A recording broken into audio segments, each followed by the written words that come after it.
ఈరోజు ఆంథ్రోపాలజీలో పార్ట్ 2 మనం ఆలోచన చేయడానికి దేవుడు మనందరికీ అవకాశం ఇచ్చాడు.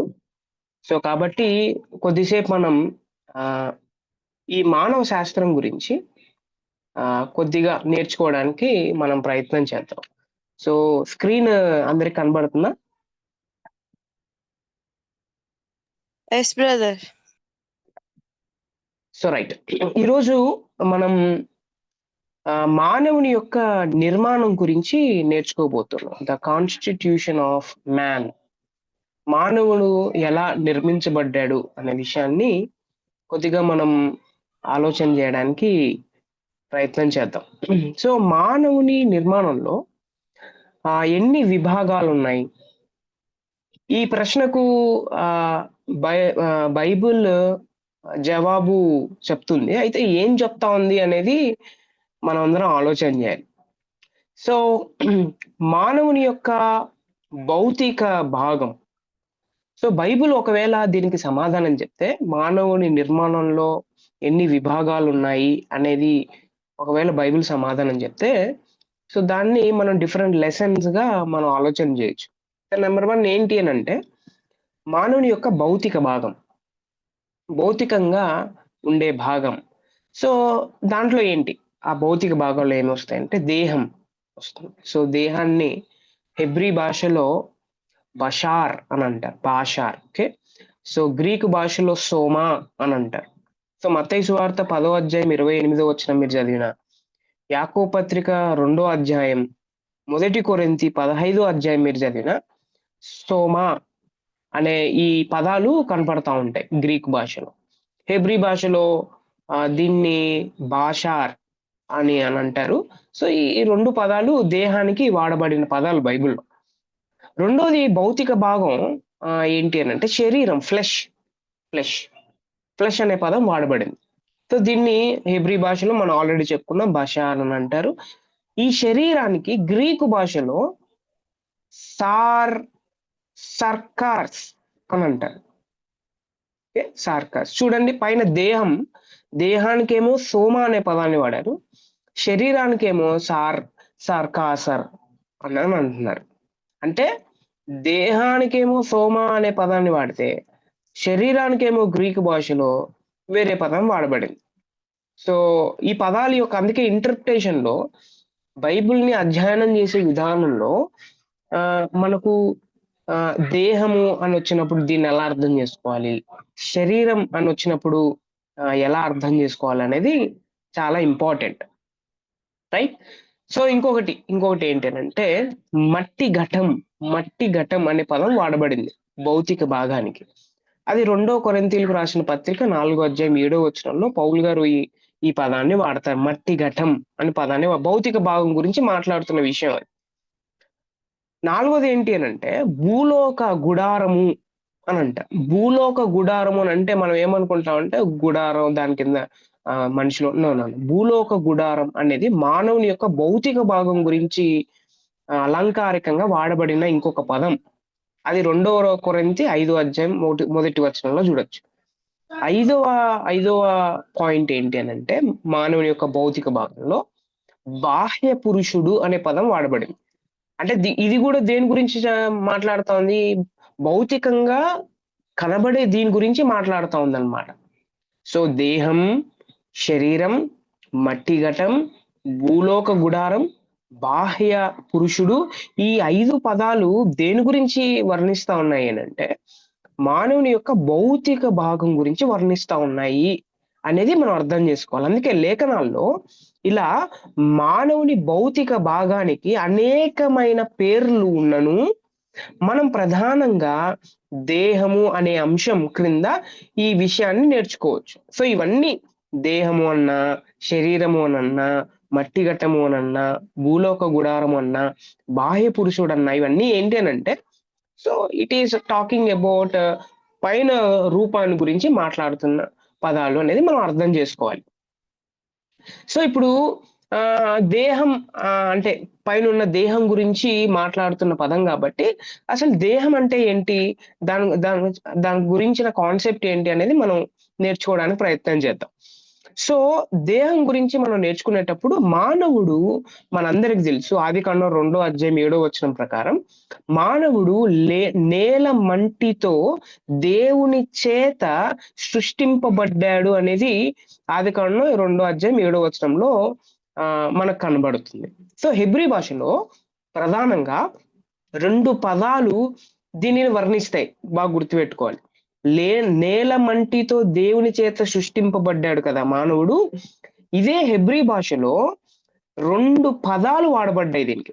2 పదాలు. ఏంటి ఆ 2 పదాలు అనంటే 2 పదాలు ఏంటి అనంటే గెవియా అనే పదం వాడబడింది. గెవియా గుర్తుపెట్టుకో గెవియా. ఇంకొక పదం ఏంటి అనంటే బాషార్ అనే పదం వాడబడింది. ఈ 2 పదాలు దీనికి అర్థాలేంటి? సో, గెవియా అనే పదానికి ఏంటి అనంటే అర్థం ఈ మాట జీవము గల శరీరానికి లేదా మృత దేహానికి 12 సార్లు వాడబడింది గెవియా అనే పదం. ఓకే. సో, గెవియా అనే పదం ఆదికాండం 47 అధ్యాయం, నెహెమ్యా 9 అధ్యాయం, మొదటి సమూయేలు 31 అధ్యాయం.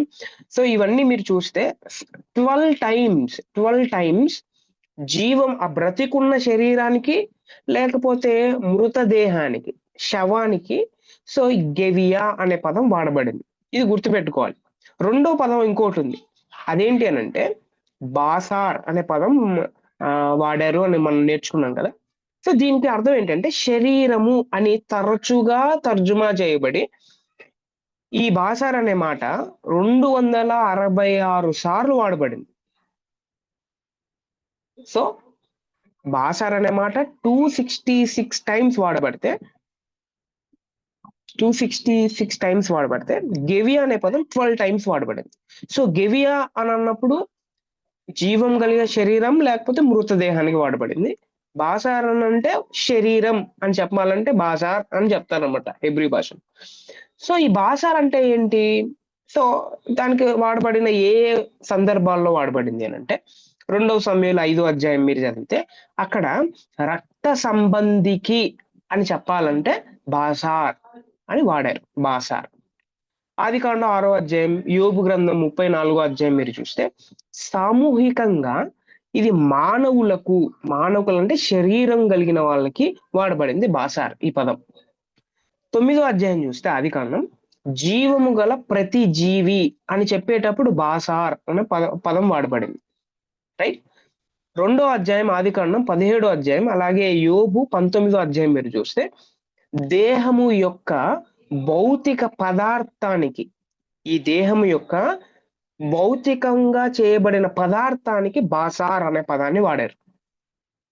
తర్వాత లేవికాండం 17 అధ్యాయం, కీర్తనలు 16 అధ్యాయం, 63వ కీర్తన, ప్రసంగి 4 అధ్యాయం ఈ రెఫరెన్సెస్ అన్ని మీరు చదివితే అక్కడ ఒక వ్యక్తికంతటికి బాసార్ అనే పదాన్ని వాడారు. రైట్. అంటే ఇప్పుడు బాసార్ అనే పదము ఏ సందర్భాల్లో వాడారు అనేది మనం ఆలోచన చేస్తా ఉన్నాం. రైట్. ఇంకొకటి 6వ అధ్యాయం ఆదికాండం, 2వ దినవృత్తాంతాలు 32వ అధ్యాయం, కీర్తనలు 78వ అధ్యాయం, యెషయా గ్రంథం 40వ అధ్యాయం. సో, ఈ రెఫరెన్సెస్ మీరు చూస్తే బలహీన లేకపోతే ఆధారపడే తాత్కాలిక వ్యక్తికి పాత నిబంధనలు అంటే ఓల్డ్ టెస్టిమెంట్ లో బాసార్ అనే పదాన్ని వాడారు. బలహీనంగా ఉన్న వ్యక్తికి, ఒకరి మీద ఆధారపడే వ్యక్తికి, ఓకే, తాత్కాలిక వ్యక్తికి పాత నిబంధనలో ఉపయోగించిన పదం బాసార్. ఇది మీరు గుర్తుపెట్టుకోవాలి. ఇప్పుడు కొత్త నిబంధనలో ఇంకొక పదాన్ని ఉపయోగిస్తారు అన్నా అదేంటి అంటే సోమా అనే పదం ఉపయోగిస్తారు అని చెప్పాను.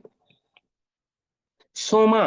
సో, దేహానికి పాత నిబంధనలు అయితే 2 పదాలు ఉపయోగించారు. గెవియా, ఇంకొకటి ఏంటంటే బాసార్. అది ఒక్కొక్క సందర్భంలో ఒక్కొక్కసారి అది వాడారు. ఇంకొకటి ఏంటి అనంటే కొత్త నిబంధనకు వచ్చేసరికి వేరే పదం వాడారు. అదేంటి అనంటే సోమా అనే పదం వాడారు. సో, ఇది సోమా అంటే అర్థం ఏంటి అనంటే దేహం అని అర్థం అన్నమాట.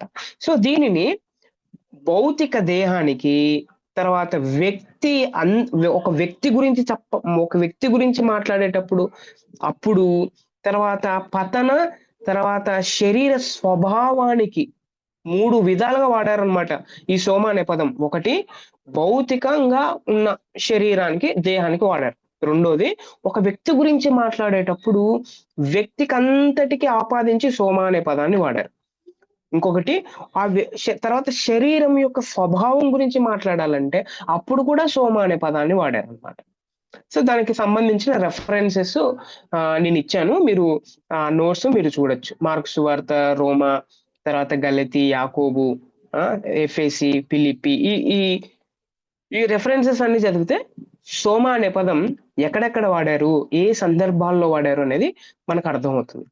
సో, ఇప్పుడు ఈ దేహం గురించి పదాలు ఏం వాడారో మనం చూసాం. ఇప్పుడు దేవుడు చేసినదంతా ఓకే. దేవుడు చేసినదంతా అంటే మానవ దేహం కూడా మంచిది అనేది అర్థం అన్నమాట. ఆదికాండం 1వ అధ్యాయం 31వ వచనం ప్రకారం సృష్టిలో ఉన్న ప్రతిదీ దేవుడు చేసిన తన స్వహస్తాలతో చేసిన మానవ దేహం కూడా మంచిది, సమస్తమును మంచిది అనే పదాలు మనం చూస్తాం కదా ఆదికాండం 1వ అధ్యాయంలో. అంతా మంచిది అనేది మనం అర్థం చేసుకోవాలి. సో, 3వ పాయింట్ ఏంటి అనంటే ఈ దేహంలో మనం నేర్చుకోవాల్సింది మానవుడు తాను దేవుని ద్వారా పొందుకున్న భౌతిక దేహముతో భౌతిక సృష్టిని ఏలాలి అని చెప్పాడు దేవుడు. దేవుని ద్వారా పొందుకున్న ఈ భౌతిక దేహంతో మానవుడు ఏం చేయాలి అనంటే భౌతికంగా కనబడే సృష్టిని పరిపాలన చేయాలనేది దేవుడి ఉద్దేశం. అది 26వ వచనం, 28వ వచనం ఆదికాండం 1వ అధ్యాయంలో మీరు మీరు వేలండి, మీరు ఫలించి అభివృద్ధి పొంది పరిపాలన చేయండి. ఇంకొక మాటలో చెప్పాలంటే దేవుడు ఈ సృష్టికి మానవుణ్ణి కిరీటంగా, మకుటంగా పెట్టాడు అనేది మనం అర్థం చేసుకోవాలి. 4వ విషయం ఏంటి అనంటే ఈ దేహంలో మనం నేర్చుకోవాల్సిన పాయింట్ ఏంటి అంటే విశ్వాసుల దేహాలు పరిశుద్ధాత్మకు ఆలయాలు అనే పదం 1 కొరింథీ 6వ అధ్యాయం 19వ వచనంలో వాడబడింది కదా. పౌలు గారు చెప్తారనమాట. ఈ ప్రభువుని విశ్వసించిన వారి దేహాలు పరిశుద్ధాత్మకు ఏంటి అనంటే పరిశుద్ధాత్మ దేవునికి ఆలయాలు, టెంపుల్స్ అనేది మనం అర్థం చేసుకోవాలి. అందుకే ఒకానొక రోజున మనకు పునరుద్ధాన శరీరాలు ఇవ్వబడతాయి. అది యోహాను సువార్త 5వ అధ్యాయంలో యేసుక్రీస్తు ప్రభువారు చెప్తారు. తర్వాత పౌలు గారు కూడా రోమా పత్రిక 8వ అధ్యాయం 23వ వచనంలో కూడా మనందరికి చెప్తారనమాట. సో ఇప్పుడు మానవుని యొక్క దేహం గురించి ఏ పదాలు వాడబడ్డాయి అనేది మనం చూసాం. తర్వాత ఈ దేహము ఆదికాండం 1వ అధ్యాయం 31వ వచనం ప్రకారం ఇది పరిశుద్ధమైనది, ఇది మంచిది అనేది మనం విన్నాం. ఈ దేహంతో భౌతిక సృష్టిని ఏలాలి అనేది దేవుడి ఉద్దేశం అనేది మనం విన్నాం. ఈ దేహాలు అంటే ఈ దేహం పరిశుద్ధాత్మ దేవునికి ఆలయం అనేది మనం విన్నాం. తర్వాత ఒకానొక రోజున ఒకవేళ ఇది కుళ్ళిపోయినా సరే దేవుడు ఏం చేస్తాడు అనంటే ఆయన వచ్చేటప్పుడు ఆయన 2వ రాకడలో పునరుద్ధాన శరీరాలు మనకిస్తాడు అనేది మనం విన్నాం. అయితే ఈ భౌతికంగా కనబడే ఈ మానవుని దేహం ఎందుకు ఇచ్చాడు దేవుడు, ఎందుకు ఇవ్వబడింది అనే ప్రశ్న మనం ఆలోచన చేస్తే ఎందుకు ఇవ్వబడింది ఈ దేహం అన్నది అది మనం ఒక ఆలోచన చేస్తే దేర్ ఆర్ సమ్ రీజన్స్ కొన్ని విషయాలు మనం నేర్చుకోవాలి. ఒకటో పాయింట్ ఏంటి, మనకి ఎందుకు ఈ దేహం ఇవ్వబడింది అని అంటే దేహం ఆత్మ బందీఖాన అనేది ఒక చిన్న కాన్సెప్ట్ అన్నమాట. సో ఏంటి ఈ కాన్సెప్ట్ లో ఏం చెప్పబడింది అంటే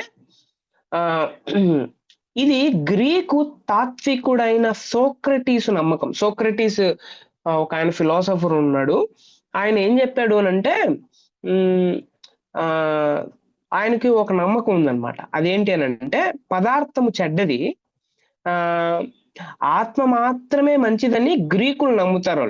వాళ్ళు ఏం నమ్ముతారు అని అంటే పైన కనబడుతున్న ఈ భౌతికం చెడ్డది, చాలా చెడ్డది. అయితే లోపల ఉన్న ఆత్మ అది మంచిది అని వాళ్ళు నమ్ముతారు. ఓకే.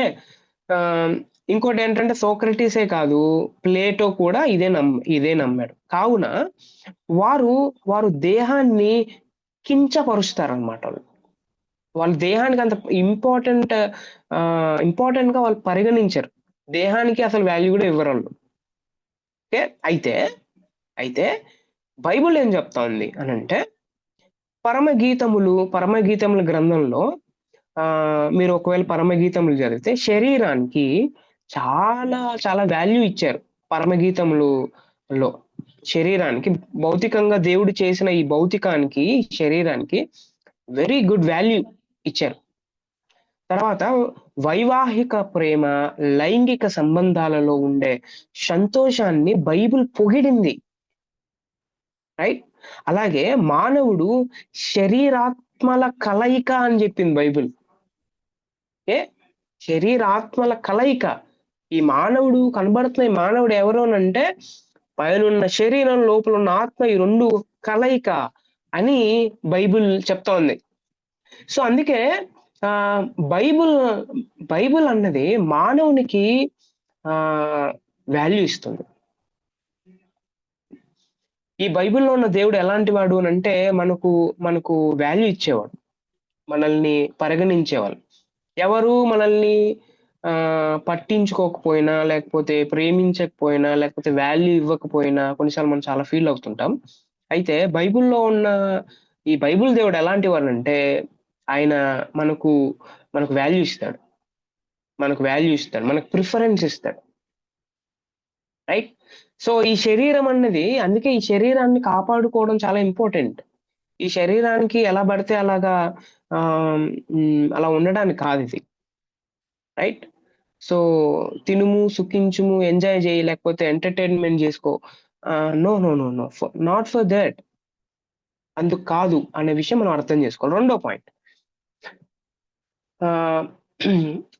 రెండో కాన్సెప్ట్ ఏంటి అనంటే, కొంతమంది ఇలా నమ్ముతారు. అదేంటంటే మానవునికి దేహం మాత్రమే ప్రాముఖ్యం, లోపల ఉన్న ఆత్మ అంత ప్రాముఖ్యం కాదు అని చెప్పే ఒక కాన్సెప్ట్ ఉంది.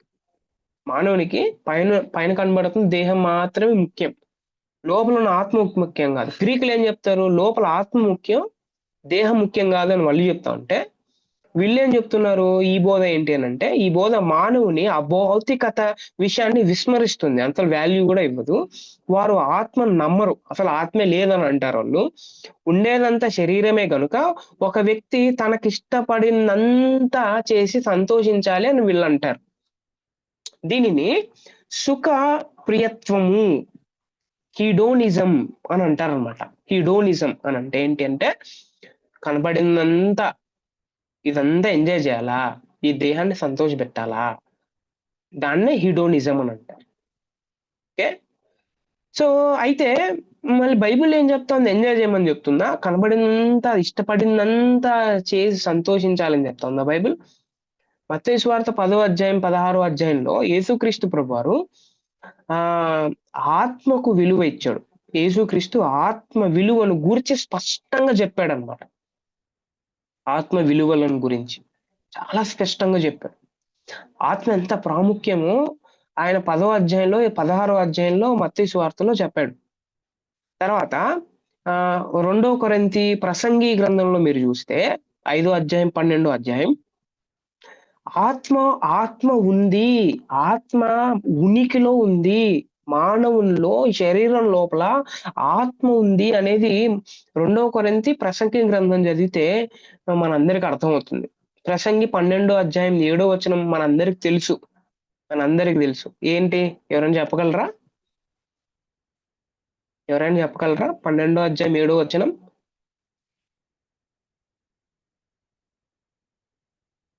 ఒకవేళ మీ దగ్గర బైబిల్ ఉంటే చదువుతారా? ఇఫ్ యూ హ్యావ్ బైబిల్, ప్రసంగి 12వ అధ్యాయం 7వ వచనం.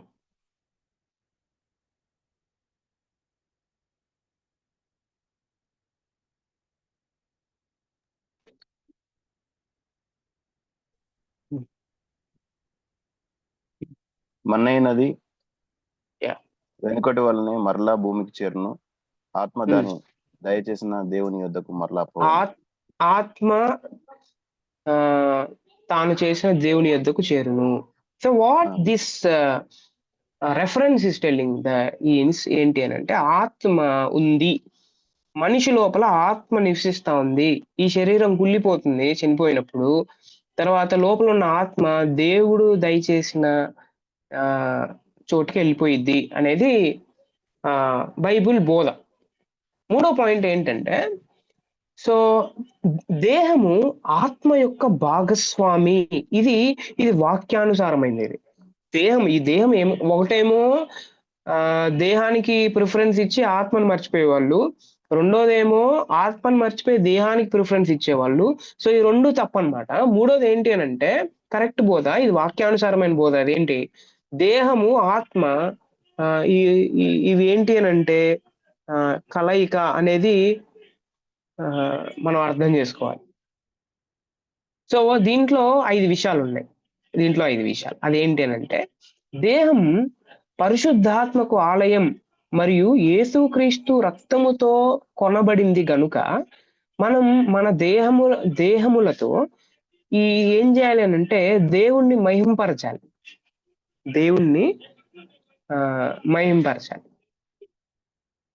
రెండోది ఏంటి అని అంటే, మన శరీరాలను దేవునికి సంపూర్ణంగా సమర్పించాలి. దీనిని శత్రువుగా పరిగణించి శిక్షించకూడదు. ఓకే, కొన్నిసార్లు ఈ దేహానికి ఇది మీ శత్రువు అని చెప్పబడింది. శత్రువు అని అంటే కొట్టుకోమని కాదు, లేకపోతే దీన్ని శిక్షించమని కాదు. బుద్ధిజం లాగా, జైనిజం లాగా వాళ్ళు ఏం చేస్తారంటే దేహాన్ని వాళ్ళు శ్రమపరుచుకుంటారు. దాంతో అట్లా శ్రమపరుచుకుంటే దేహాన్ని వారు ఎన్లైట్మెంట్ కి వెళ్ళిపోతాం అని వాళ్ళ నమ్మకం అన్నమాట. కొన్నిసార్లు ఇది మీ శత్రువు అని చెప్తే అక్కడ దేని గురించి మాట్లాడదు ఇప్పుడే చెప్పాను, స్వభావం గురించి. 3 రకాలుగా వాడబడింది సోమ అనే పదం అని చెప్పాను. అక్కడ స్వభావం గురించి, ఆ స్వభావం చెడ్డ స్వభావం, అది మీకు శత్రువు అని చెప్తా ఉన్నారు అన్నమాట. సో అది ఎలాగ ఇంటర్ప్రిటేషన్ చేయాలో మనం నేర్చుకోవాలి. ఓకే, సో మూడోది ఏంటంటే, క్రీస్తు మన దేహముల యందు మహిమపరచబడాలి. మన దేహాల ద్వారా యేసుక్రీస్తు ప్రభువారు మహిమపరచబడాలి. మృతుల పునరుద్ధానమందు మనం ఈ దేహములో జరిగించిన వాటికి తగిన ప్రతిఫలం పొందుకుంటాం. అది ఎందుకు ఇక మహిమపరచాలి, ఎందుకు ఈ దేహంతో అంటే దేవునికి సమర్పణ చేయాలి, ఊరికే కాదు. 2 కొరింథీ 5:10 ప్రకారం మనం బ్రతికున్నప్పుడు ఈ దేహముతో మనం ఏమైతే చేశామో, ఈ దేహముతో మనం దేవుణ్ణి మహింపరిస్తే, దేవునికి సంపూర్ణంగా సమర్పిస్తే, then what will happen means దానికి సంబంధించిన ప్రతిఫలం మనం పునరుద్ధానమందు పొందుకుంటాం. 5వది, మనం మహిమ దేహాలతో అంటే ఆత్మతో కలిపి నిత్యము జీవిస్తాం. సో ఇప్పుడు మనం అర్థం చేసుకోవాల్సిన పాయింట్ ఒకటి ఉంది. అదేంటి అని అంటే, ప్రసంగి గ్రంథంలో చెప్పబడినట్టు 12వ అధ్యాయంలో ఒక వ్యక్తి చనిపోతే ఆ భౌతికంగా ఉండే ఆ శరీరం కుళ్ళిపోతుంది, భూమిలో కలిసిపోతుంది. ఆత్మ దేవుని దగ్గరికి వెళ్ళిపోతే, సో రెండో రాకడలో ఏం చేస్తారు అంటే దేవుడు మనకు మహిమా శరీరాలను ఇస్తే ఆత్మ రెండు కలిసి నిత్యము జీవిస్తారు. 1 తెస్సలోనికలు 4వ అధ్యాయం, ఫిలిప్పి 3వ అధ్యాయం, 1 కొరింథీ 15వ అధ్యాయంలో మనం ఈ విషయాల్ని చూడొచ్చు. రైట్, ఇది మానవుని యొక్క భౌతిక భాగం గురించి మనం నేర్చుకోవాల్సిన విషయాలు. అయితే ఈ మానవుడిలో ఇంకొక పార్ట్ ఉంది. అదేంటి అని అంటే అభౌతిక భాగం ఉంది. అభౌతిక భాగం, కనబడని భాగ్యం. కనిపించే భాగం మనం చూసాం, కనబడని భాగ్యంలో there are different points are there. Number 1 ఏంటి అని అంటే, ఈ మానవునిలో ఆత్మ ఉంది. ఆత్మ హెబ్రీ భాషలో రువాక్ అని అంటారు అన్నమాట. రువాక్ అంటారు. ఇది పాత నిబంధనలో ఈ 318 సార్లు వాడారు ఈ పదాన్ని, స్పిరిట్ అనే పదాన్ని, ఆత్మ అనే పదాన్ని. సో ఎలా వాడారు అని అంటే, కొన్నిసార్లు గాలి గురించి అంటే గాలికి ఈ పదాన్ని వాడారు. తర్వాత అభౌతిక శ్వాసకు ఈ పదాన్ని వాడారు. మనం ఆల్రెడీ పరిశుద్ధాత్మ శాస్త్రంలో మనం విన్నాం. ఓకే, పరిశుద్ధాత్మ దేవునికి కూడా రువాక్ అనే పదాన్ని వాడారు. తర్వాత అధమ శ్రేణి ప్రాణులకు కూడా రువాక్ అనే పదాన్ని వాడారు. తర్వాత మానవులకు కూడా ఉపయోగించారు రువాక్ అనే ఈ పదం. ఎన్నిసార్లు ఎన్ని రకాలుగా ఉపయోగించారు చూడండి. అందుకే ఏ ఏ అంటే మనకి ఏ వచనమైనా అర్థం కాకపోతే దెన్ మనం అందరం అర్థం చేసుకోవాల్సింది ఏంటంటే we have to go to the root word లోకి వెళ్ళి సో ఇక్కడ వాడారు అనమాట రువాక్ అంటే ఇక్కడ గాలి అంటే మామూలు మనం అనుకునే గాలి కాదు, ఇది స్పిరిట్ గురించి మాట్లాడుతున్న విషయం వచనం అనేది మనం అర్థం చేసుకోవాలి. ఓకే, దానికి సంబంధించిన రెఫరెన్సెస్ కూడా నేను ఇచ్చాను. సో అయితే ఇన్ని రకాలుగా ఇన్ని సందర్భాలలో రువాక్ అనే పదాన్ని వాడితే మానవులకు దీనిని వాడినప్పుడు ఎలాంటి సందర్భాల్లో వాడారు? మానవులకు కూడా రువాక్ అనే పదాన్ని వాడారు కదా, ఎలాంటి సందర్భాల్లో వాడారు? నంబర్ 1, వ్యక్తి గురించి, సంపూర్ణ వ్యక్తి గురించి మాట్లాడేటప్పుడు రువాక్ అనే పదాన్ని వాడారు. వ్యక్తి గురించి మాట్లాడేటప్పుడు, రైట్? నంబర్ 1 ఏంటి? వ్యక్తి గురించి మాట్లాడేటప్పుడు ఈ పదాన్ని వాడారు. నెంబర్ 2, దేహానికి జీవం ఇచ్చే శక్తి గురించి మాట్లాడేటప్పుడు మాట్లాడారు. ఈ రువాక్ అనే పదాన్ని ఉపయోగించి ఈ దేహానికి, భౌతికంగా కనబడే ఈ దేహానికి శక్తినిచ్చే, జీవాన్నిచ్చే శక్తి గురించి మాట్లాడారు రువాక్. 3వది, అంతరంగిక జీవితానికి అనగా తెలివి గురించి మాట్లాడేటప్పుడు, ఆధ్యాత్మిక అవగాహన గురించి మాట్లాడేటప్పుడు, విజ్డమ్ అంటే జ్ఞానం గురించి మాట్లాడేటప్పుడు, ఇష్టం గురించి మాట్లాడేటప్పుడు, భావోద్రేకాల గురించి మాట్లాడేటప్పుడు అప్పుడు కూడా ఉపయోగించారు ఏంటి అని అంటే రువాక్ అనే పదాన్ని వాడారు. ఓకే, రువాక్ అనే పదాన్ని వాడారు.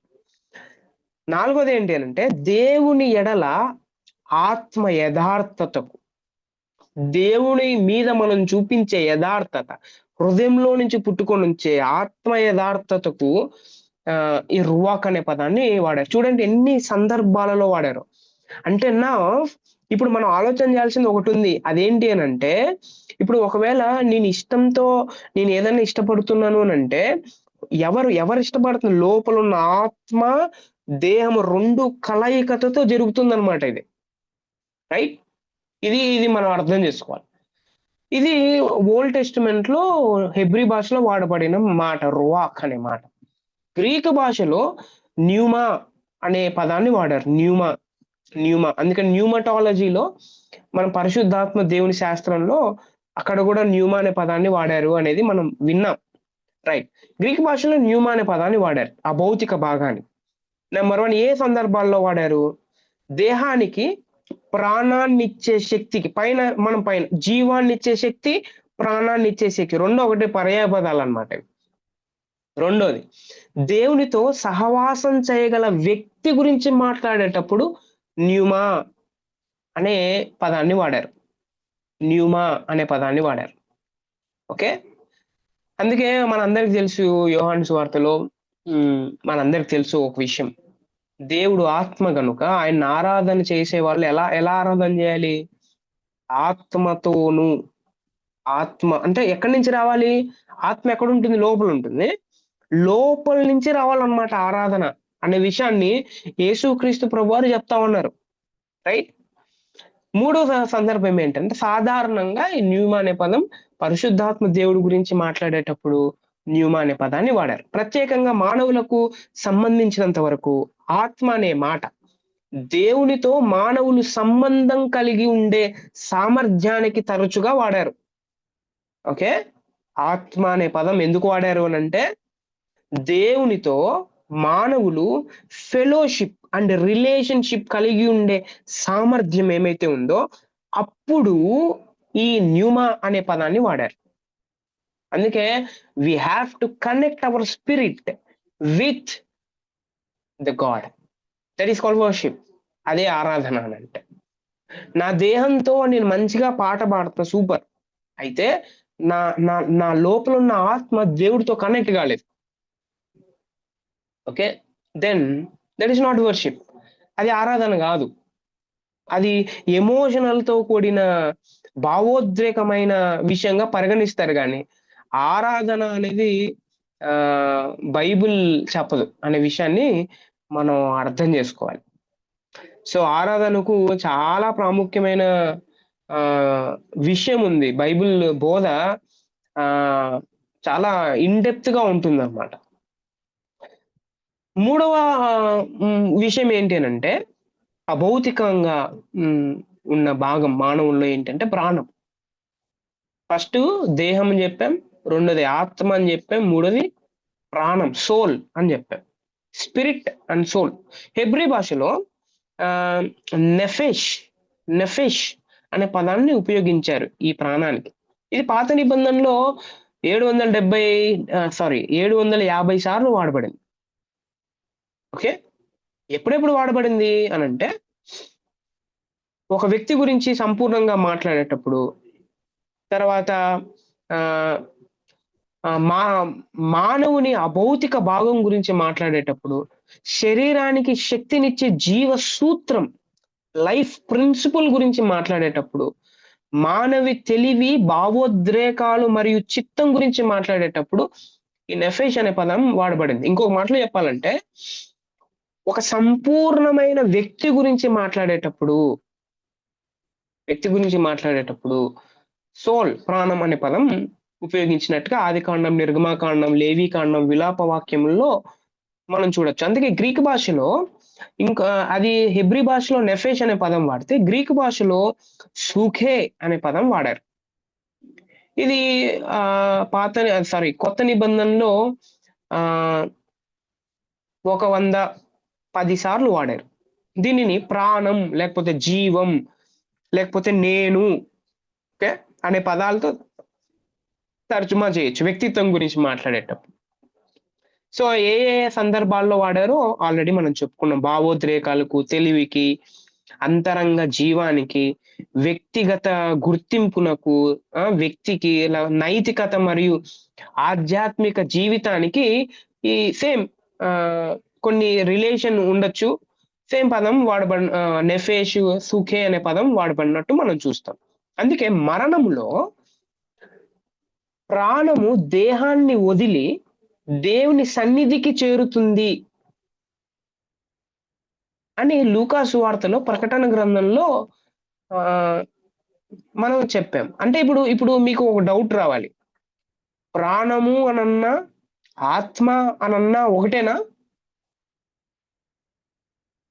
ప్రసక్తి గ్రంథంలో 12వ అధ్యాయంలో మనం ఇప్పుడే చదివాం, ఆత్మ తాను దయచేసిన దేవుని దగ్గరికి చేరుతుంది అని చెప్పారు కదా. మళ్ళీ లూకా సువార్తలో ప్రకటన గ్రంథంలో మరణములో ప్రాణము దేహాన్ని వదిలి దేవుని సన్నిధికి చేరుతుంది అంటే అర్థం ఏంటి? అర్థం ఏంటి?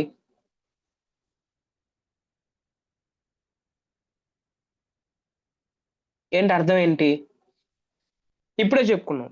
The life principal, okay, the life సూత్రం ఏమైతే జీవం దేవుడు ఊపిరి నుంచి వచ్చింది కాబట్టి ఈ ఊపిరి ఈ దేహాన్ని వదిలి వెళ్ళిపోయిద్ది. మళ్ళీ మహిమ శరీరాలతో మనం ఎప్పుడైతే మనం ఆత్మలతో కలిసి పునరుద్ధానమందు లేస్తామో then that life will be added to this. అంతిమ స్థితిలో ప్రాణము పునరుద్ధాన దేహముతో కలిసి మనం నిత్యం జీవిస్తామనే మాట ప్రకటన గ్రంథం 20వ అధ్యాయం 4వ వచనంలో మనం చూడొచ్చు. ఇంకొక అభౌతికమైన భాగం ఉంది, అదేంటంటే హార్ట్. చాలాసార్లు ఈ హృదయం అనే పదం చాలాసార్లు మనం వాడుతూ ఉంటాం. ఈ పదం హార్ట్ అనే పదం మనం వాడుతూ ఉంటాం. సో అయితే ఏంటి హార్ట్ అంటే ఏంటి, హృదయం అంటే ఏంటి? సో దాని గురించి బైబిల్ ఏం చెప్తుంది అనేది మనం కొద్దిసేపు వినడానికి ప్రయత్నం చేద్దాం. లేఖనాలు అంటే బైబిల్ హృదయాన్ని గురించి విస్తరించి మాట్లాడుతుంది. చాలా విస్తారంగా మాట్లాడుతుంది. సో భౌతిక గుండెను గూర్చి కాదు, ఇది భౌతికంగా ఈ హార్ట్ గురించి కాదు మాట్లాడు. ఓకే, అంటే ఏంటి, మన తలంపుల గురించి, మనస్తత్వం గురించి, స్ఫూర్తుల గురించి, మన క్రియల గురించి, వ్యక్తి యొక్క నియంత్రణ అంటే వ్యక్తి యొక్క నియంత్రణ కేంద్రం గురించి మాట్లాడే మాట ఏంటి అంటే హృదయం. దట్ మీన్స్ ఏంటి? హృదయం అంటే అర్థం ఏంటి? It is all abouts our మన తలంపుల గురించి, మన మనస్తత్వం గురించి, మన ఇష్టాల గురించి, మనం చేసే పనుల గురించి, మన ఒక వ్యక్తిని నియంత్రణ చేసే కేంద్రం ఏమైతే ఉంటుందో దట్ ఈస్ హార్ట్. అందుకే మనందరికి తెలుసు హృదయం అన్నిటికన్నా మోసకరమైంది, అది ఘోరమైన వ్యాధి కలదు అనేది మనం చాలా సార్లు విన్నాం. ఓకే, సో హెబ్రీ భాషలో దీన్ని లెబ్ అని అంటారు, లెబెబ్ అని అంటారు. ఓకే, దీన్ని మానవులకు సంబంధించిన పదం, సంపూర్ణ వ్యక్తి గురించి, జీవితం గురించి మాట్లాడేటప్పుడు లెబ్ లేకపోతే లెబెబ్ అనే పదం వాడారు. అయితే హృదయంలో నుండే కొన్ని విషయాలు జరుగుతాయి, కొన్ని విషయాలు వస్తాయి కూడా. ఏంటి ఆ విషయాలు అని అంటే, సో సామెతల గ్రంథం ఒకవేళ మీరు చదివితే ఈ హృదయంలో నుండే జీవధారలు బయలుదేరుతాయి. జీవధారలు ఆదికాండం, మొదటి రాజులు, యోబు గ్రంథం మీరు చదివితే మంచి మరియు చెడ్డ తలంపులు కూడా ఇక్కడి నుంచి వస్తాయి. నిర్గమకాండం లేకపోతే దానియేలు గ్రంథం మీరు చదివితే ఉద్దేశాలు ఈ హృదయంలో నుంచే బయటకు వస్తాయి. భావోద్రేకాలు కూడా ఈ హృదయంలో నుంచే బయటకు వస్తాయి. మనం ఏ క్రియ చెయ్యాలో మనల్ని కంట్రోల్ చేసేది ఎవరు అని అంటే హృదయం, యెషయా గ్రంథం ప్రకారం. అందుకే గ్రీక్ భాషలో కార్డియా అనే పదం, అందుకే కార్డియాలజీ అని అంటారు కదా. కార్డియాలజీ హాస్పిటల్లో ఒక డిపార్ట్మెంట్ ఉంటుంది కార్డియాలజీ. అక్కడ ఏం చేస్తారు అంటే హార్ట్ పేషెంట్స్ ని ట్రీట్ చేస్తూ ఉంటారు. సో అక్కడి నుంచి వచ్చిందనమాట కార్డియా. గ్రీక్ భాషలో కార్డియా అనే పదం వాడారు. ఒక వ్యక్తిని నడిపించే సాధనంగా హృదయం కనబడుతుంది. ఓకే, పుట్టిన ప్రతివాడు చెడిన హృదయంతో పుడతా ఉన్నాడు అనేది ఇర్మియా గ్రంథం చదివితే, రోమా గ్రంథం చదివితే మనకు అర్థం అవుతుంది. అయితే దేవుడు చెడిన హృదయాలను మార్చి మంచి హృదయాలను ఇస్తాడు. ఈ చెడిపోయిన హృదయం ఎందుకు చెడిపోయిందో నెక్స్ట్ వారం మన అందరికి తెలుస్తుంది, కారణం హమర్ థియాలజీలో. సో అయితే ఈ చెడిపోయిన హృదయాల్ని దేవుడు బాగు చేయగలడు, మంచి హృదయాలుగా మార్చగలడు. మనకు పవిత్రత, మంచి మరియు ప్రోక్షింపబడిన హృదయాలు ఉండాలి అని దేవుడు కోరుతా ఉన్నాడు. దేవుడు కోరుకునే హృదయం అది, రైట్? ఇంకొక అభౌతికమైన భాగం మానవుల్లో ఉంది, అదేంటంటే మనస్సాక్షి, కాన్షియన్స్ అని అంటారు. మనస్సాక్షి మంచేదో, చెడేదో, తప్పేదో, ఒప్పేదో తెలియజేసే ఒక పరికరం లాంటిది. అదేంటంటే మనస్సాక్షి. ఈ మనస్సాక్షితోనే దేవుడు మనుషులందరినీ సృష్టించాడు. నాలో మనస్సాక్షి లేదంటే కుదరదు. ఇది దైవిక, నైతిక ఒక పోలీస్ మెన్ లాంటిది అనమాట. మనందరిలో ఒక పోలీస్ ఉంటాడు, అది ఎవరనంటే మనస్సాక్షి. సో మనస్సాక్షి మాట వినకపోతే ఏం జరుగుతుందంటే అపరాధ భావన, అవమానానికి దారి తీస్తుంది. ఇది పాత నిబంధనలో మనస్సాక్షి అనే ఈ కాన్సెప్ట్ ఏమైతే ఉందో ఖచ్చితంగా ఉన్న ఒక ప్రత్యేక పదం అయితే లేదు, దీనికి సపరేట్ పదం అయితే వాడబడలేదు. జస్ట్ లైక్ దేహం అలాగ ఎలాగైతే వాడారో అలాగా దీనికి మనస్సాక్షికి వాడలేదు. ఓకే, అయితే గ్రీక్ భాషలో దీనికి ఒక పదం వాడారు. ఆ పదం ఏంటనంటే సినాయ్ డెసిస్ అనే పదాన్ని వాడారు. ఇది రోమా పత్రిక 2వ అధ్యాయంలో మీరు చూడొచ్చు. సో మనస్సాక్షిని గురించి మనం అర్థం చేసుకోవాలంటే పాపము మనస్సాక్షిని మొద్దుబారేటట్టు చేస్తుంది, తెలుసా? మనస్సాక్షి చెప్పేది ఏంటి? అసలు మనస్సాక్షి పనిచేసేది ఏంటి అని అంటే ఏది మంచి, ఏది చెడు, ఏది తప్పు, ఏది ఒప్పు అనేది అలా దానికి అంటే ఆ డెసిషన్ తీసుకోవడానికి పనిచేసేది అంటే మనస్సాక్షి అన్నమాట. ఓకే, దైవిక లేకపోతే నైతిక విషయాల గురించి ఆలోచన చేసేదే మనస్సాక్షి, పనిచేసే విధానం. ఎప్పుడైతే ఇది పనిచేయదో అంటే ఇది పని చేయకోకుండా చేయడానికి కారణం ఏంటంటే పాపం. ఈ పాపము ఒక కత్తి ఎలాగైతే మొద్దుబారితే ఎలాగైతే తెగదో, పాపం చేస్తున్న వ్యక్తి లేకపోతే పాపంలో ఉన్న వ్యక్తికి మనస్సాక్షి మొద్దుబారిపోయింది. అందుకే కొన్నిసార్లు అంటా ఉంటాం, నీకు ఈ చీమ కుట్టినంత కూడా లేదా ఇలా చేస్తున్నావు అని అంటా ఉంటారు. ఎందుకు అట్లా అయిపోతున్నాడు ఆ వ్యక్తి, ఎందుకు ఆ పిల్లోడు అట్లా అయిపోతాడు అంటే బికాస్ ఆఫ్ సిన్, పాపం వల్ల అలా అయిపోతున్నాడు. సో మనము దేవుని ఎదుట మరియు మనుషుల ఎదుట ఆ తేటనైన మనస్సాక్షిని కలిగి ఉండాలి. చాలా సెన్సిటివ్ మనస్సాక్షిని కలిగి ఉండాలి. మొద్దుబారేటట్టు చేసుకోకూడదు. పక్కన ఏం జరుగుతున్నా మనకేం కావాలి, ఏం కాలేదు, లేకపోతే నేను ఏదైనా తప్పు విషయం చేస్తున్నా నాకు నాకు ఏం అనిపించట్లేదు, లోపల నేను తప్పు చేస్తున్నానని అని ఒకవేళ ఉంటే మనం మనం ఏదో ఒక పాపంలో ఇరుక్కున్నాం, మన మనస్సాక్షి మొద్దుబారిపోయింది, తప్పు చేస్తున్నా కూడా ఏమీ అనిపించట్లేదు అని అంటే, ఏము మనకి ఏం కావట్లేదు అని అంటే, then there is a problem. మనలో ఏదో ప్రాబ్లం ఉంది అనేది మనం మనం ఆలోచన చేయాలి. రైట్? ఇంకొక అభౌతికమైన భాగం ఏంటంటే మైండ్, మనస్సు. హృదయం హృదయం వేరు, మనసు వేరు. రైట్? సో ఏంటి ఈ మనసు గురించి బైబిల్ చెప్పే బోధ ఏంటి అంటే, హెబ్రీ భాషలో బినా అనే పదాన్ని వాడారు. దీనికి అర్థం ఏంటి అని అంటే మానసిక గ్రహింపు. గ్రహింపు. ఓకే. అది మాత్రమే ఈ ఈ పదం మాత్రమే కాదు, ఇంకొక పదం కూడా మన ఆధ్యాత్మిక మనస్సు అనేది కూడా మనం ఆలోచన చేయాలి. ఓకే, 2 పదాలు వాడబట్టి. ఓకే, ఆధ్యాత్మిక మనస్సు. సో ఇది కేవలం మానసికంగా కాదు కానీ నైతికంగా కూడా ఆలోచన చేసే పదం ఇది. నైతికంగా, మోరల్గా. ఓకే. హెబ్రీలు తెలుసు కదా, హెబ్రీలు దీనిని వాళ్ళు ఏమంటారంటే ఇదే హృదయం అని అంటారు. అయితే గ్రీకులు దీనిని మనసు అని అంటారు. హెబ్రీ భాషలో ఏమో వాళ్ళేమో ఇదే మనసు అని నమ్ముతారు. గ్రీక్ వాళ్ళేమో ఇది ఇది ఇది హార్ట్ కాదు, ఇది మనసు అని వాళ్ళు నమ్ముతారు అన్నమాట. హెబ్రీ భాషలో హృదయము, మనస్సు కొన్నిసార్లు ఒకే భావంతో వాడారు హెబ్రీ భాషలో వాళ్ళు. నెఫెష్, రువాక్ అనే పదాలు కూడా మనస్సుకు తర్జుమా చేశారు వాళ్ళు. ఓకే, ఎవరు? హెబ్రీలు మొదటి దినవృత్తాంతంలో హెస్కేల్ గ్రంథంలో. అయితే కొత్త నిబంధనలో నూస్ అనే పదం వాడారు. నూస్. సో ప్రధానంగా ఇది పౌల్ గారు తెలుసు కదా మనందరికి, very famous missionary so in the Bible. So ఆ పౌల్ గారు ఎక్కువగా వాడిన పదం ఏంటంటే నూస్, మనస్సాక్షి. రైట్? మనస్సు. దీనికి మానసిక భావన ఉంది. అయితే మనసుతో దేవుణ్ణి సేవించవచ్చు, విధేయత చూపవచ్చు మన మనసుతో అని చెప్పడంలో పౌలు గారు చాలా తాపత్రయపడ్డారు ఆయన. ఓకే, భౌతికంగా కాదు మీరు విధేయత చూపించాల్సింది, సేవించాల్సింది లోపల లోపల మనసు ఉంది, హార్ట్ కేంద్రంగా ఉంది కదా, మిమ్మల్ని నియంత్రించే శక్తి.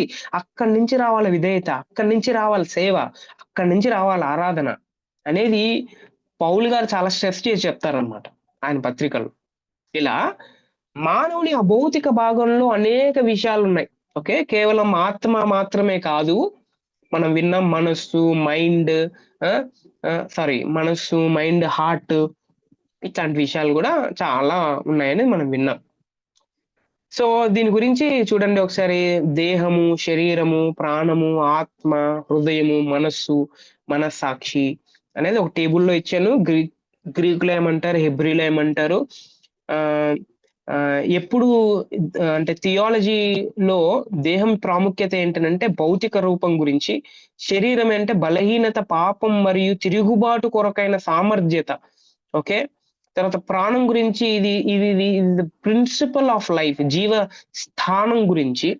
ఆత్మ అంటే దేవునితో సంబంధం గురించి, రిలేషన్షిప్ గురించి మాట్లాడే విషయంలో ఆత్మ అనే పదాన్ని యూజ్ చేశారు. హృదయం అంటే ఉనికి గురించి మాట్లాడేటప్పుడు, మనసు అని అంటే గ్రహించే, వివేచించే, లేకపోతే తీర్పు తీర్చే శక్తి గురించి మాట్లాడేటప్పుడు మనసు. మనసాక్షి అని అంటే ఇది నైతిక మార్గదర్శి, లేకపోతే దైవిక మార్గదర్శి అనేది మనం మనం విన్నాం. రైట్? సో ఈ మానవుని అభౌతిక భాగ మూలము లేదా మానవుని ప్రాణ మూలం గురించి మనం వినాలి. The principle of the spirit are ఏంటి అని అంటే మానవుల్లో ఉన్న అభౌతిక భాగం యొక్క మూలం. సో ఏంటి? ఇందులో మూడు మూడు మూడు కాన్సెప్ట్స్ ఉన్నాయి అన్నమాట, 3 దృక్పథాలు, అజంప్షన్స్ ఉన్నాయి. నెంబర్ 1, పూర్వ ఉనికివాదం అనేది ఒకటి ఉంది. ఇంకోటి అంటే సృష్టివాదం అనేది ఒకటి ఉంది. మూడోది ఏంటంటే సంతానోత్పత్తివాదం అనే మూడు ఉద్దేశాలు ఉన్నాయన్నమాట, దృక్పథాలు. సో నంబర్ 1 పూర్వ ఉనికివాదం ఏంటంటే ప్రీ ఎగ్జిస్టెన్స్. సో ఈ కాన్సెప్ట్ ఏం చెప్తుంది అనంటే పూర్వజన్మలో పూర్వజన్మలో మానవులు దూతలని, అప్పుడు వారు చేసిన తప్పుకు శిక్షగా ఆ ఆత్మలు ప్రస్తుత జన్మలో మనుషులలో నివసిస్తారని వీరి వాదన. అర్థమవుతుంది కదా? అందరికి వినబడుతుందా? Anybody can respond. వినబడుతుందా నా voice? Anybody can. Yeah. So ఈ వాదం వీళ్ళు అంటే ఈ కాన్సెప్ట్ నమ్మే వాళ్ళు ఏం చెప్తారు అంటే పూర్వజన్మలో మానవులు దూతలుగా ఉన్నారు. అప్పుడు ఆ దూతలు తప్పు చేశారు కదా, ఆ తప్పు చేసిన వాళ్ళు ఎవరైతే ఉన్నారో వారి ఆత్మలు ప్రస్తుత జన్మలో మనుషులలో నివసిస్తారని వీళ్ళు నమ్ముతారు. ఓకే. సో మనిషి పుట్టక పూర్వమే వాని ఆత్మ ఉనికిలో ఉండింది. ఓకే. మనిషి ఇప్పుడు నేనున్నాను అనుకోండి, నేను ఈ లోకానికి రాకముందే నా ఆత్మ ఆల్రెడీ ఉంది అని వీరి వాదన అని వీళ్ళు చెప్తారు. ఇది ప్రాచీన గ్రీకు మరియు హైందవులు మొదలైన క్రైస్తవేతరుల నమ్మకం. హైందవులు ఇదే నమ్ముతారు, గ్రీకులు ఇది నమ్ముతారు, కొంతమంది క్రైస్తవేతరులు ఇంకా మిగతా వాళ్ళు నమ్ముతారు. పూర్వజన్మ అనేది వాళ్ళు నమ్ముతారు అనమాట. ఓకే. అయితే ఆదిమ సంఘ పితరుడైన ఆరిజిన్ అనే ఒక వ్యక్తి ఉన్నాడు, మంచి చర్చ్ ఫాదర్. సో ఈయన క్రీస్తు శకం 184 నుంచి 254 ఈ శకం వరకు జీవించాడు. ఆయన ఏం చెప్పాడంటే దేవుడు ఆదిలో కొన్ని ఆత్మలను సృష్టించాడు, అందులో కొన్ని భౌతిక శరీరాల్లో ప్రవేశించి మానవులు అయ్యారని బోధించాడు ఆరిజిన్ అనే వ్యక్తి. ఈ వ్యక్తి ఓకే, అర్థమవుతుంది కదా? ది ఆరిజిన్ ఏం చెప్పాడు అని అంటే దేవుడు కొన్ని ఆత్మలు ఆదిలో చేసి సృష్టించాడు, అందులో కొన్ని భౌతిక శరీరాల్లో ప్రవేశించి మానవులు అయిపోయారు అనమాట. ఓకే, ఆరిజిన్ చెప్పిన విధానం చూడండి. ఇస్లాంలో కూడా ఇలాంటి భావనే ఉందంటారు కొంతమంది వాళ్ళ అంటారు అనమాట. సో చూడండి, ఈ వాదన మనం ఎదుర్కొంటున్నప్పుడు మనం చాలా సమస్యల్లో పడతాం అనమాట. ఓకే, చర్చ్ ఫాదర్ ఆరిజిన్ మీ వాళ్ళే కదా, మీ వాడే ఆరిజిన్, సో మీ వాడు ఇలా చెప్పాడు, మీరు నమ్మరు ఏంటి అని వాళ్ళు అంటారు. అయితే దీనిలో కొన్ని సమస్యలు ఉన్నాయి చూడండి ఈ వాదనలో. నెంబర్ 1 ఏంటి అని అంటే లేఖనాల్లో దీనిని రుజువు చేసే స్పష్టమైన ఆధారం లేవు. లేఖనం దీని గురించి చెప్పదు, అసలు పూర్వ జన్మ గురించే మాట్లాడదు బైబిల్. రెండోది, పూర్వ జన్మను గురించిన జ్ఞాపకాలు ఎవరికి లేవు. నిజంగా ఇప్పుడు నేనున్నాను అనుకోండి, నేను ముందు ఏ జన్మలో అట్లా ఏ రకంగా పుట్టిండ ఐ డోంట్ నో,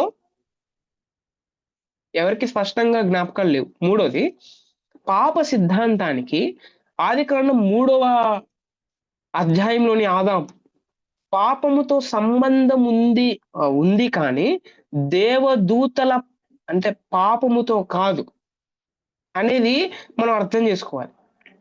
దేవదూతలు పాపం చేసి 3వ భాగం అంతా పాతాళానికి అణచివేయబడ్డారు, త్రొక్కబడ్డారు దేవుని చేత అని మనకు తెలుసు. అది మనం చూస్తాం యెషయా గ్రంథంలో. అయితే వారు చేసిన పాపంతో సంబంధం లేదు. మనిషి సపరేట్ గా ఏదైనా తోటలో ఉన్నప్పుడు పాపం చేశాడు, అప్పటి నుంచి ప్రారంభమైంది పాపము అనేది పాప శాస్త్రంలో ఒకసారి. ఇవి సమస్యలు అన్నమాట, అంటే లిమిటేషన్స్, ప్రీ ఎగ్జిస్టెన్స్ లో లిమిటేషన్స్. ఇంకొక కాన్సెప్ట్ చూడండి, సృష్టివాదం, క్రియేషనిజం. ఆల్రెడీ దీని గురించి మనం విన్నాం. సో ఈ క్రియేషనిజం వాళ్ళు ఏం చెప్తారు అని అంటే ఈ భౌతిక దేహం తల్లిదండ్రుల సంతానోత్పత్తి ద్వారా వచ్చింది కాబట్టి ప్రతి మానవుని ఆత్మను దేవుడే నేరుగా అతడు లేకపోతే ఆమె వ్యక్తిగత ఆత్మను తక్షణమే సృష్టించి భౌతిక దేహంలో జత చేస్తాడు అని వీరు చేస్తారు అనమాట. వీళ్ళ ఆత్మ ఏంటి అని అంటే ప్రతి మానవుని ఆత్మ దేవుడే దేవుడే ఏం చేస్తాడు అని అంటే వ్యక్తిగతంగా ఒక బాయ్ గా లేకపోతే ఒక గర్ల్ గా అప్పుడే విత్ ఇన్ సెకండ్స్ లో సృష్టించి ఆ భౌతిక దేహంలో ఇట్లా ఇట్లా కలుపుతాడు అనమాట. దాన్ని క్రియేషనిజం అని అంటారు వీళ్ళు. ఈ ఆత్మ ఒకని గర్భధారణకు జననానికి మధ్యలో దేవుడు సృష్టిస్తాడు. అంటే వెంటనే ఇప్పుడు ప్రెగ్నెంట్ అయినప్పుడే కాదు, అసలు ప్రెగ్నెంట్ అవుతే అది పిల్లోడు అలా పెరుగుతా ఉన్నాడు, మధ్యలో దేవుడు చేస్తాడు అన్నమాట సపరేట్. అంతవరకు లోపల ఆత్మ ఉండదు. వీళ్ళ వాదన చూడండి.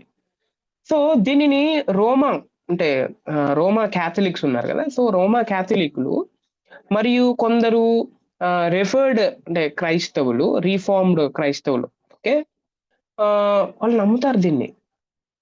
ఓకే, నమ్ముతారు. దీనికి వారు చెప్పే ఆధారాలు ఏం చెప్తారంటే బైబిల్లో నుంచే రెఫరెన్సెస్ చూపిస్తారు. ఆదికాండం, ప్రసంగి గ్రంథం, ఏషయా, జకరియా, హెబ్రీ, ఇవన్నీ చూపిస్తారు అనమాట. సో రైట్, దీన్ని సంఘ చరిత్రలో జెరోమ్, థామస్ ఆక్వినస్, జాన్ కాల్విన్ తెలుసు కదా, వాళ్ళందరూ నమ్మారు ఈ క్రియేషనిజం ని. ఓకే, క్రియేషనిజం నమ్మారు. అయితే దీనికున్న సమస్యలు, లిమిటేషన్స్ ఏంటి? రెండు ఉన్నాయి. దేవుని సృష్టి పరిపూర్ణమైనది కదా. ఓకే, దేవుని సృష్టి పరిపూర్ణమైనది కాబట్టి ప్రతి వ్యక్తి వ్యక్తిగతంగా పతనమయ్యాడని చెప్పవలసి ఉంటుంది కదా. ప్రతి వ్యక్తి వ్యక్తిగతంగా పతనమయ్యాడు అని చెప్పవలసి ఉంటుంది. దానికి ఆన్సర్ చెప్పరు, దాని గురించి ఎక్స్ప్లెనేషన్ ఇవ్వలేరు. రెండోది ఏంటి అంటే మనుషులందరూ ఎందుకు పాపం చేస్తారు అన్నది ఎక్కడ అంటే ఇక్కడ పెద్ద సమస్య. There is no explanation for that. ఈ క్రియేషనిజం నమ్మే వీరు మనుషులందరూ ఎందుకు పాపం చేస్తారో they can't explain, right? So మూడవ కాన్సెప్ట్ మనం విన్నాం, సంతానోత్పత్తివాదం అని మనం విన్నాం. తల్లిదండ్రుల ద్వారా దేహం మరియు ప్రాణాత్మలు కలిగాయి. వాస్తవమే, దేవుడు మనందరి సృష్టికర్త అనేది వీరి వాదన అన్నమాట. దేవుడే మనందరి సృష్టికర్త. దేవుడు నేరుగా ఆదాము శరీరాత్మలను సృష్టించాడు. ముందు క్రియేషనిజం లాగా ఫస్ట్ ఇది చేసేసి కొద్దిసేపు అయిన తర్వాత మధ్యలో దీనిలో ఏం పెడితే బాగుంటుంది అని ఆ దేవుడు ఆలోచన చేసి ఒక బాయ్ గా లేకపోతే ఒక స్త్రీగా అప్పుడప్పుడు స్పిరిట్ ని చేసి అలా పంపిలో ఒకేసారి శరీరము ఆత్మ శరీరాత్మలను సృష్టించాడు దేవుడు. ఆదాము సంతానమైన మనమందరం కూడా ఈ సంతానోత్పత్తి క్రమం ద్వారానే శరీరాత్మలను దాని ద్వారానే మనం జీవిస్తాం. Okay, there is no secondary means. So Martin Luther మన అందరికి తెలుసు. మార్టిన్ లూథర్ ఈ వాదనను నమ్మారు ఆయన, మార్టిన్ లూథర్. ఓకే, అయితే క్రియేషనిజం కు ప్రీ ఎగ్జిస్టెన్స్ కి there is no Bible references. Okay, అయితే ఇక్కడ దీనికి సంబంధించిన బైబిల్ ఆధారాలు ఎక్కువ ఉన్నాయి, చాలా ఎక్కువ ఉన్నాయి. ఈ వాదనకి ఎక్కువ ఉన్నాయి అన్నమాట. సో 8 వాస్తవాలు ఉన్నాయి. దేవుడు 6వ దినాన సృష్టి అంతా పూర్తి చేశాడని, ఇన్కంప్లీట్ గా లేదని ఆయన సృష్టి. తర్వాత సృష్టివాదానికి లేఖన రుజువులు లేవు క్రియేషనిజంకి. తర్వాత కీర్తనలు 139వ కీర్తన ప్రకారం దేవుడే భౌతిక దేహాన్ని నిర్మాణం చేశాడు, దేవుడు మానవ సంతానోత్పత్తిని దీవించాడు అనేది మనం అక్కడ చూడగలం. ఓకే, సో ఈ రెఫరెన్సెస్ అన్ని చెప్పేది ఏంటనంటే సంతానోత్పత్తివాదం చాలా మంది నమ్ముతారు. సంతానోత్పత్తివాదం, not pre existence and not creationism, right? So ఈ మానవ నిర్మాణానికి గురించిన ఈ 3 దృక్పథాలు గురించి మనం ఆలోచన చేయాలనంటే డైకాటమీ, ట్రైకాటమీ, ఒక కాన్సెప్ట్ ఉంది. అదేంటనంటే మల్టీ ఫేస్టెటెడ్ వ్యూ అనేది ఒక 3 కాన్సెప్ట్స్ ఉన్నాయి. అదేంటి అనంటే ఈ మానవ నిర్మాణం గురించి వివరించేటప్పుడు మానవునికి దేహం మరియు ఆత్మ లేదా ప్రాణం ఉంది. ప్రాణమునకు ఆత్మకు మధ్యలో ఏ వ్యత్యాసం లేదు, ఈ రెండు పదాలు పర్యాయ పదాలు మాత్రమే అనేది డైకాటమీ అన్నమాట. దీనికి ఆధారాలు ఆదికాండం, మత్తయి సువార్త, ప్రకటన గ్రంథం, లూకా, అపోస్తులు చాలా రెఫరెన్స్. దీన్ని డైకాటమీ అని అంటారు. డైకాటమీ అంటే ఏంటి? ఆత్మ లేకపోతే ఆత్మ ప్రాణం ఒకటే అని అంటారు అనమాట. పర్యాయ పదాలు ఇవి అని అంటారు. ట్రైకాటమీ అని అంటే మానవ దేహానికి ప్రాణము మరియు ఆత్మ ఈ మూడు వేరు అని నమ్మే వాళ్ళు ఉన్నారు. దాన్ని ట్రైకాటమీ అని అంటారు. ట్రైకాటమీ, ఓకేనా? ట్రైకాటమీ అని. దీనికి కూడా ఆధారాలు ఉన్నాయి. దీనికి కూడా చాలా ఆధారాలు ఉన్నాయి. సో ఇంకోటి ఉంది. అదేంటంటే ఇంకో కాన్సెప్ట్ ఏంటంటే మానవునికి దేహముతో పాటు అనేక కోణాలున్నాయి. కేవలం ఆత్మ ప్రాణం మాత్రమే కాదు, దానితో పాటు హృదయము, మనస్సు, మనసాక్షి, చిత్తము ఇవి కూడా ఉన్నాయి. అవన్నీ మానవునిలోని అభౌతిక భాగాలు. కావున మానవుడు అనేక కోణాల యొక్క సమ్మేళనం అని చెప్తారన్నమాట. అయితే ఒక డౌట్ మనకు అందరికి రావాలి. సో అయితే కొన్నిసార్లు ఆత్మ ప్రాణం ఒకటే అని కొన్ని రెఫరెన్సెస్ ఉన్నాయి. కొన్నిసార్లు ఆత్మ ప్రాణము దేహం ఈ మూడు ఒకటే అని కొన్నిసార్లు, అంటే వేరు అని కొన్నిసార్లు రెఫరెన్సెస్ ఉన్నాయి. మళ్ళీ ఎట్లా దీన్ని అర్థం చేసుకోవాలా అనే డౌట్ రావచ్చు. సో దానికి అర్థం ఏంటంటే బైబిల్ని తర్జుమా చేసేటప్పుడు మనందరికి తెలుసు హెబ్రీ భాషలో నుంచి LXX లోనికి తర్జుమా చేయబడింది, లాటిన్ లోకి. దాని నుంచి గ్రీకు భాషలోకి తర్జుమా చేయబడింది, రైట్? సో ఇలా తర్జుమా చేసేటప్పుడు కల్చర్స్, సివిలైజేషన్స్ మారుకుంటూ వచ్చారు. హెబ్రీయులేమో వాళ్ళు ఏం నమ్ముతారు అని అంటే, సో ఆత్మ తర్వాత ప్రాణం రెండు ఒకటే అని వాళ్ళు నమ్ముతుంటే, ఆ సందర్భాలలో ఆత్మ ప్రాణం ఒకటే అని ఆ సందర్భాల్లో రాశారు. ఎప్పుడైతే బైబిల్ని తర్జుమా చేస్తూ గ్రీకు భాషలోకి వచ్చేసారో, ఈ గ్రీకులు నమ్మేది ఏంటి అని అంటే, ఈ గ్రీకులు దేహం వేరు, ఆత్మ వేరు, ప్రాణం వేరు అని వీళ్ళు నమ్ముతున్నారు. అందుకే దానికి కౌంటర్ గా, దానికి ఎక్స్ప్లెనేషన్ ఇస్తూ పౌలు గారు లేకపోతే అప్పుడున్న గ్రంథ రచయితలు దాన్ని ఫోకస్ చేస్తూ రాసిన సందర్భాలు. అందుకే కొన్నిసార్లు ఇలా రాయబడ్డాయి, కొన్నిసార్లు ఇలా రాయబడ్డాయి అనేది మనం అర్థం చేసుకోవాలి. ఓకే, ఇంతవరకు అర్థమైంది అనుకుంటాను. సో ఫైనల్ ఏంటి అని అంటే, సో ఒక 15 minutes ఉంటుంది, రైట్? సో ఫైనల్ గా ఈ మానవుని యొక్క ఆంథ్రోపాలజీలో అడిషనల్ ఇష్యూస్ కొన్ని ఉన్నాయన్నమాట. అవేంటి అని అంటే, అదనపు విషయాలు మనం నేర్చుకోవాల్సింది ఏంటి అని అంటే, లింగ సంబంధిత విషయాలు, జెండర్ రిలేటెడ్ థింగ్స్, దీని గురించి మనం ఆలోచన చేయాలి. రెండోది వ్యక్తిత్వం గురించి ఆలోచన చేయాలి. మూడోది మానవుడు మరియు సమాజం, కమ్యూనిటీ లేకపోతే సొసైటీ. ఈ 3 విషయాలు మనం ఈ ఆంథ్రోపాలజీలో మనం అందరం ఆలోచన చేయాలి, రైట్?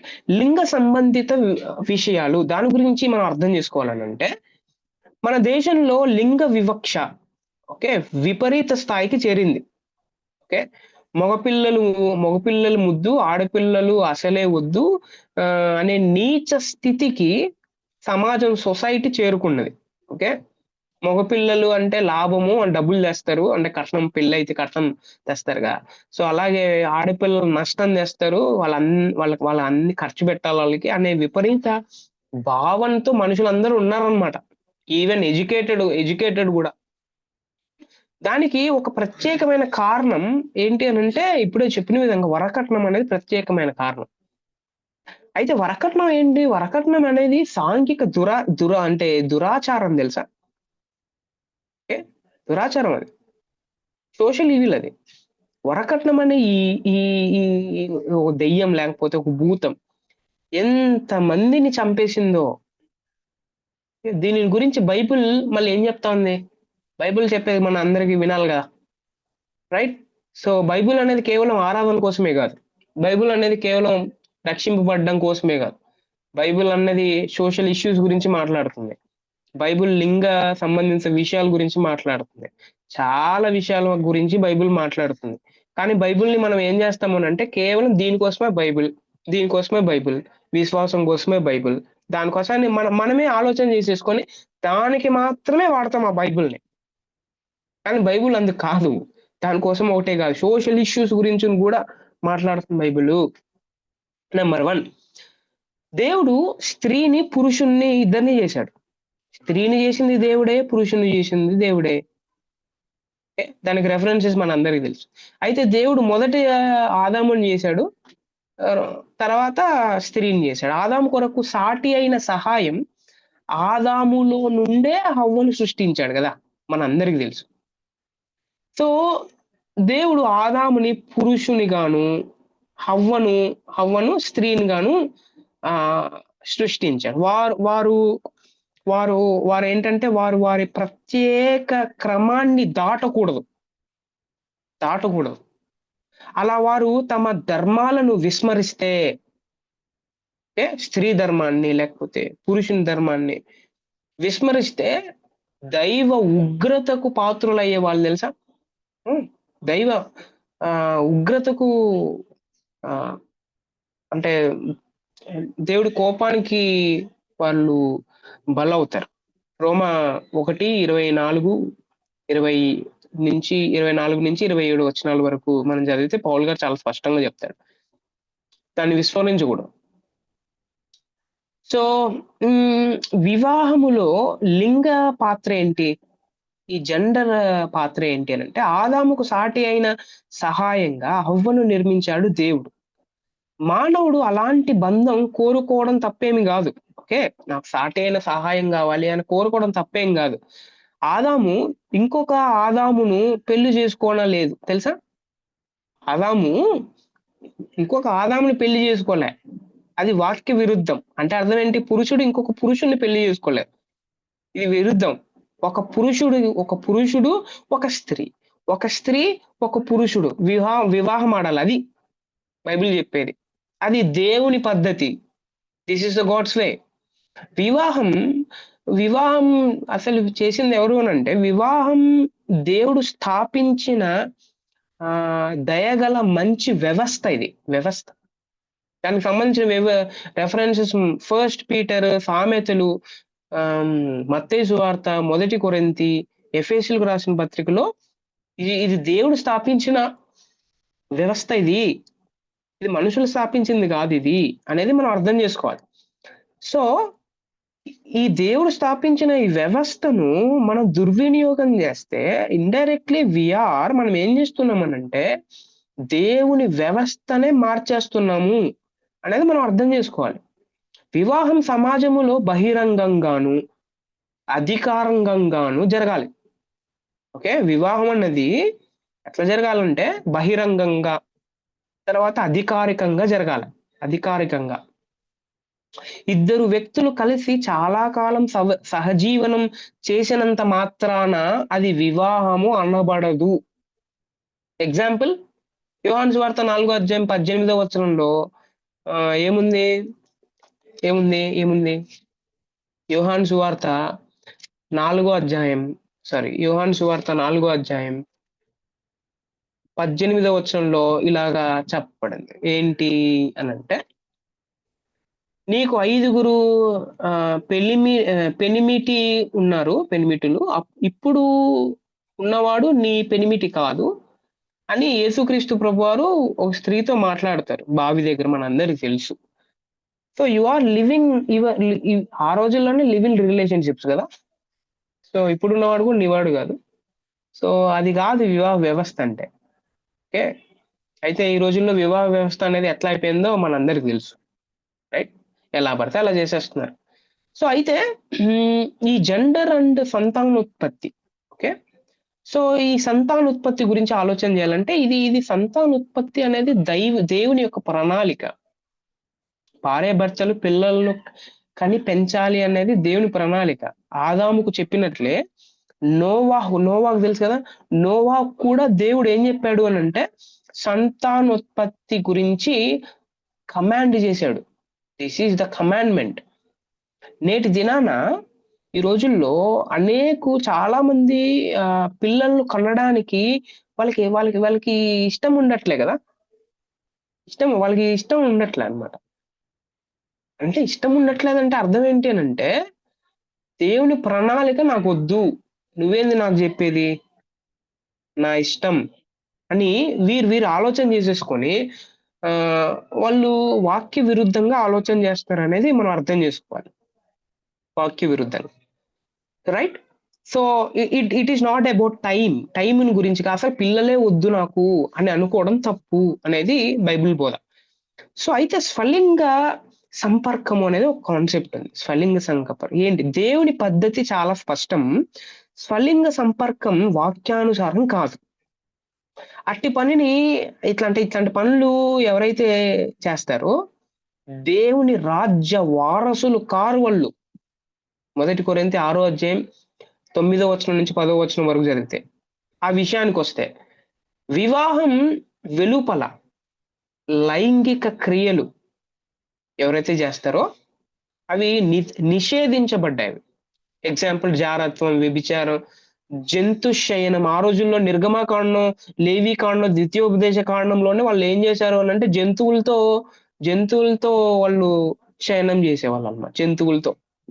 ఓకే, ఇంకొకటి మీరు లేవీకాండంలో చూస్తే ఎంత హెచ్చుగా విస్తరింపబడిపోయింది పాపం అని అంటే, పురుషులు లేకపోతే స్త్రీలు స్వలింగ సంపర్కం చేసుకుంటా ఉన్నారు. ఈ రోజుల్లో కూడా మనం చూస్తూ ఉండొచ్చు. ఓకే, ఈ రోజుల్లో కూడా, రైట్? సో ఈ స్వలింగ సంపర్కము పురుషులు లేకపోతే స్త్రీలు వివాహం ఆడరాదు. ఇంకా వేరే మాటలు లేవు అన్నమాట. వివాహం ఆడరాదు. వారు సంతానోత్పత్తి చెయ్యలేరు. కేవలం స్త్రీ పురుషుడు వీరిద్దరు కలిస్తేనే సంతానోత్పత్తి చేస్తారు. క్రీస్తునకు సంఘానికి మధ్య ఉండే సంబంధం చిత్రపటం దీని ద్వారా పాడైపోతుంది తెలుసా, ఒకవేళ ఇట్లాంటి విషయాలు చేస్తే. తర్వాత ప్రాకారము దేవుడు అంటే 1 తిమోతి 8వ అధ్యాయం 1వ అధ్యాయం ప్రకారం దేవుడు స్వలింగ సంపర్కులను అత్యధికంగా అంత్యకాలంలో తీవ్రంగా శిక్షిస్తాడు తెలుసా.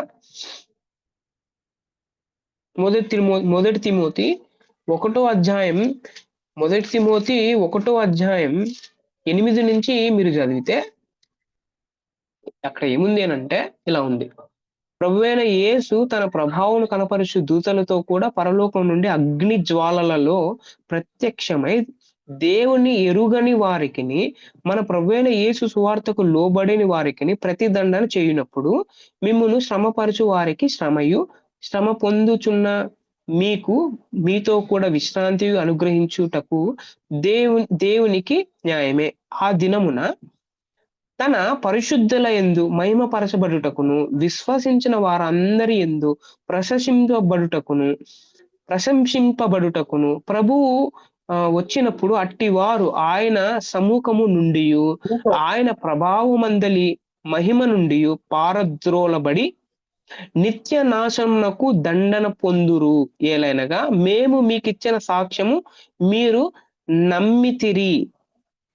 1 తిమోతి 1వ అధ్యాయం 8వ వచనం నుంచి 10వ వచనం వరకు చదివితే పౌలు గారు ఉన్నప్పుడు తిమోతి గారికి రాస్తూ, ఇదిగో నీ చుట్టూ ఉన్న సొసైటీ ఎట్లాంటిది అనంటే వీరు దేవుని యొక్క ప్రణాళికను, దేవుని యొక్క వ్యవస్థను పాడు చేశారు.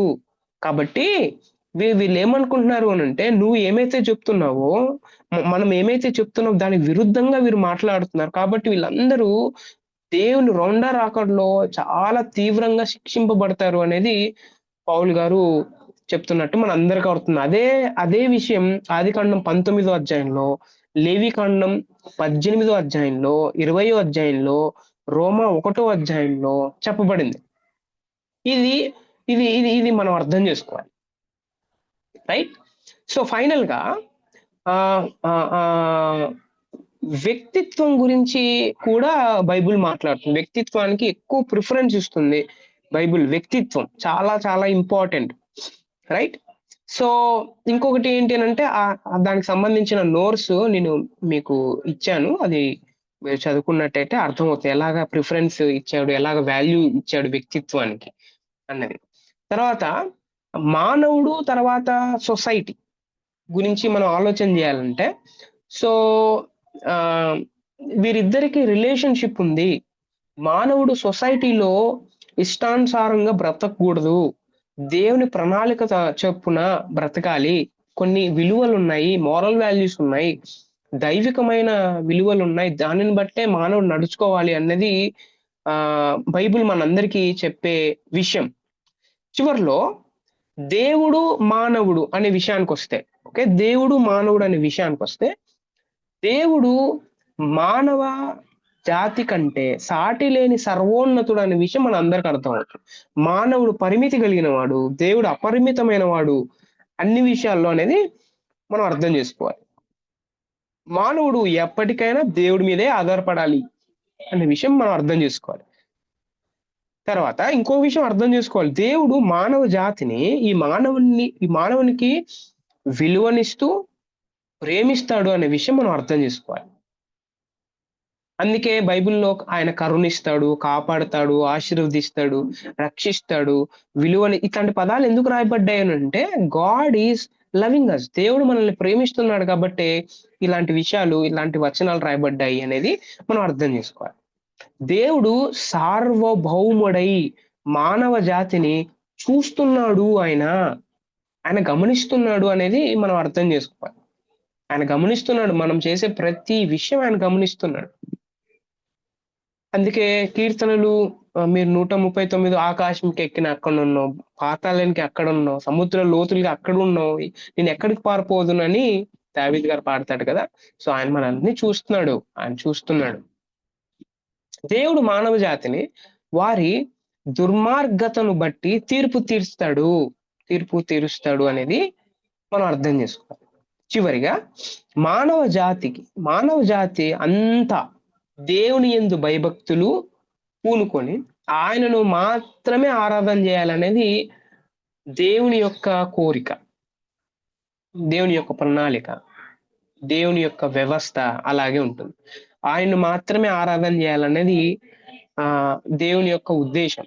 దేవుడు నన్ను ఎందుకు సృష్టించాడు, దేవుడు నన్ను ఎందుకు ఈ లోకంలో పెట్టాడు అని అంటే మోరల్ గా, సొసైటల్ గా ఆలోచన చేయడానికి, మన దేహం అంతా మన ఆత్మతో దేవుని ఆరాధన చేయడానికి, ఆయన్ను మాత్రమే ఆరాధన చేయడానికి, ఆయన తెలుసుకోవాలని దేవుడు ఈ లోకంలో నన్ను పుట్టించాడు అనేది మనం అర్థం చేసుకోవాలి. సో కాబట్టి దేర్ ఈజ్ ఏ పర్పస్. నా జీవితానికి, నీ జీవితానికి ఒక స్పెషల్ పర్పస్ ఉంది. మనం ఊరికే ఈ లోకంలో లేము, ఊరికే లేకపోతే ఏ పని చేయకోకుండా అప్పుడప్పుడు ఏదేదో ఆలోచన చేసేసా అందుకోసం కాదు ఈ లోకంలో మనం ఉండేది. దేవుని యొక్క చిత్తానికి మనం లోబడ్డానికి హంబుల్ గా ఈ లోకంలో ఉన్నాము అనేది మనం అర్థం చేసుకున్నట్టయితే దట్ ఈస్ కాల్డ్ వర్షిప్. అదే ఆరాధన అంటే అనేది మనం అర్థం చేసుకోవాలి. సో ఇంతటితో ఆంథ్రోపాలజీ అనే లెసన్ కంప్లీట్ అయింది.